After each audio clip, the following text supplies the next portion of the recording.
ఆదికాండము 10వ అధ్యాయము. నోవా కుమారులు షేము, హాము, యాఫెతుల వంశవృత్తాంతము ఇది.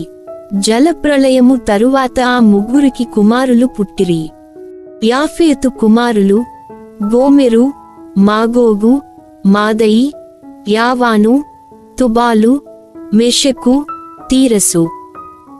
గోమెరు కుమారులు అష్మనసు, రీఫతు, తోగర్మా. యావాను కుమారులు ఎలీషా, తర్షీషు, కిట్టీము, దాడోనీము.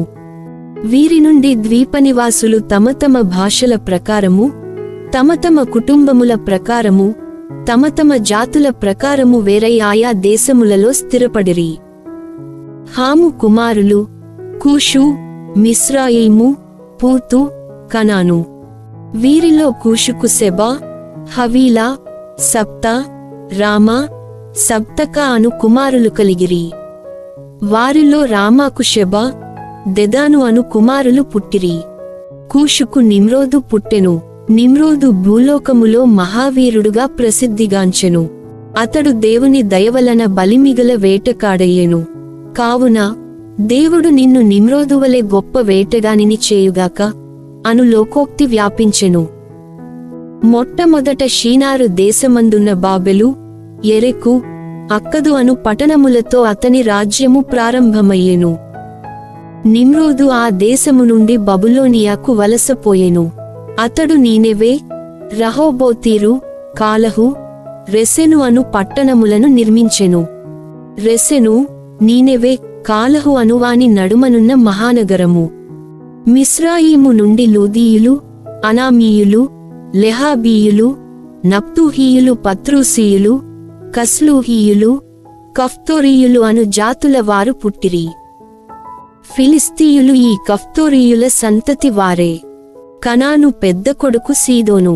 అతనికి ఇంకను హిత్తీయులు, యెబూసీయులు, అమోరీయులు, గిర్గాషీయులు, హివ్వీయులు, అర్కీయులు, సీనీయులు, అర్వాదీయులు, సెమారీయులు, హమాతీయులు పుట్టిరి.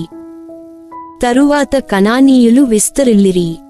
కనానీయుల సరిహద్దు సీదోను నుండి గెరారు వైపున గాజా వరకు, సొదొమ, గొమొర్రా, అద్మా, సెబోయీముల వైపున లాషా వరకు వ్యాపించియుండెను. వీరందరూ హాము కుమారులు. వీరు ఆయా కుటుంబముల వారుగా, భాషల వారుగా, దేశముల వారుగా, జాతుల వారుగా విడివడిపోయిరి. ఏబెరు కుమారులకు మూలపురుషుడును మరియు యాఫేతు పెద్దన్నయగు షేమునకు గూఢ కుమారులు పుట్టిరి. షేముకు ఏలాము, అస్పూరు, అర్ఫక్షదు, లూదు, అరాము అను కుమారులు పుట్టిరి. అరాము కుమారులు ఊసు, హూలు, గెతెరు, మాషు. అర్ఫక్షదు కుమారుడు షేలా. షేలా కుమారుడు ఏబేరు.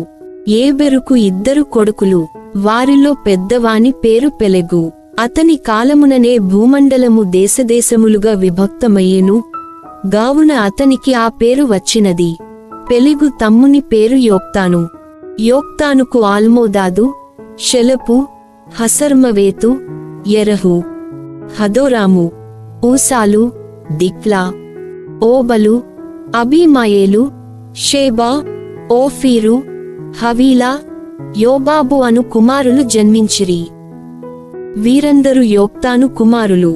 మేషా నుండి సేఫరుకు వెళ్ళు త్రోవలోనున్న తూర్పు కొండలలో వారు నివసించిరి.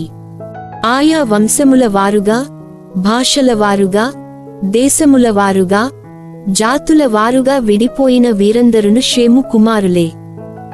వారి వారి వంశముల ప్రకారముగా జాతులు జాతులుగా విడిపోయిన నోవా కుమారుల కుటుంబములు ఇవే. జలప్రళయము తరువాత ఈ వంశములు ప్రత్యేక జాతులుగా రూపొందినవి.